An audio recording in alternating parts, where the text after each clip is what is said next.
As I was listening to Margaret do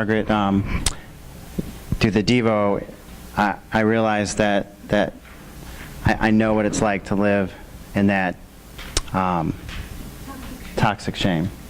And just through some childhood experiences, that's really been, the backdrop of my life, and why I never really experienced secure attachments. And I've been a Christian for 28 years, but really lived in that toxic shame.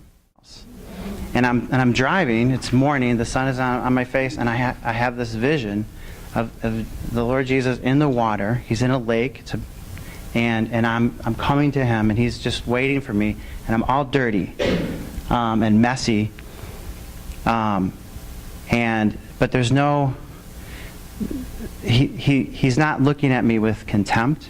There's a love on his face, and he's like,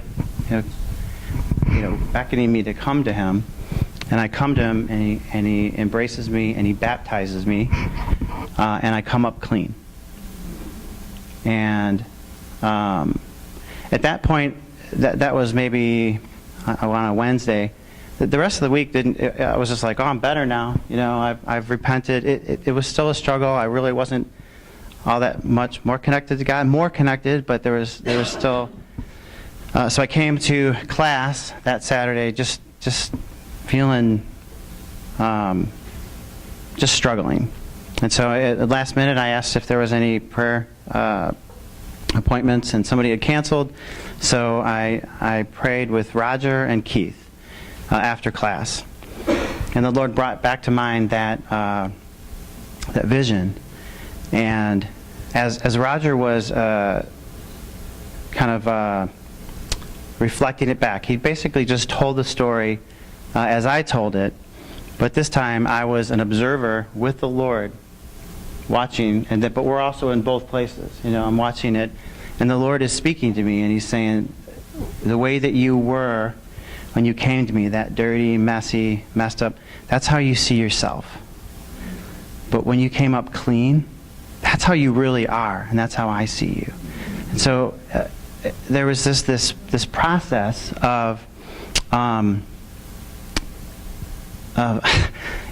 you're gonna make me cry. So then Roger said, notice everything. What are you feeling? And what I felt was, I felt afraid. I don't trust myself. Like, this is awesome. I'm here with the Lord. It's so peaceful and restful. But I know I'm just gonna go screw it up. When I leave here, it's back up to me. It's on my shoulders, and I've proven that, if there's a chance for me to fail, I'll fail. And Roger said, how does that feel? I said, well, it feels hopeless.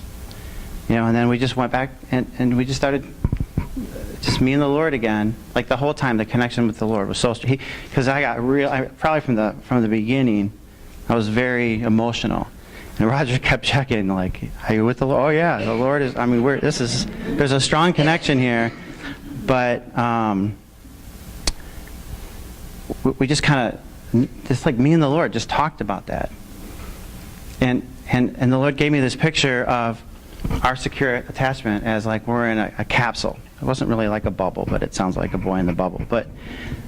And so there's our secure attachment, and my question was, where's my junk? Where's my sin? Where's my failures, my shortcomings, my insecurities, all that stuff that derails me, derails my relationships? Where is that? And in my mind, it was outside of the attachment. And so Roger just kept, reflecting back and asking questions and probing. I cannot look at these two guys. And at some point, Roger said, so they're acceptable.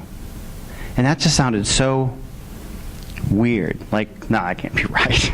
They're acceptable. No, they can't be. But what the Lord really showed me is they are acceptable in that they have no effect on how he sees me. That actually, if you look, I did this in my journal, in my own scribble, and I sent it to my daughter who lives in Texas, and she's a graphic artist, and I said, could you make this something out of this? So this is her work. But it just gave me this picture of, see, our secure attachment is really a safe place for you to be honest. And if you're being fearful, just admit it. Admit it to God. Admit it to, if it's in relationship with somebody else, just be honest. The Lord was really just trying to say, you're safe. For about 2 weeks, I was floating. I mean, I was connected with the Lord, and I did feel like this is one of those Damascus Road experiences. This is like I've crossed over to something. But the truth is that I still have there's still a lot of renewing of my mind that needs to take place. And so, probably for the last 2 weeks, I've been really struggling to reconnect, to maintain that picture of God. But anyway, what the Lord really showed me is that the basis of our secure attachment is the cross of Christ and not my behavior or performance. The thing I never understood, at least not on a heart level, is that my sin and my yuck and my failures, all of it are right there inside of my secure attachment with God. He knows it all and sees it all, but it doesn't affect his affection for me or hinder his acceptance.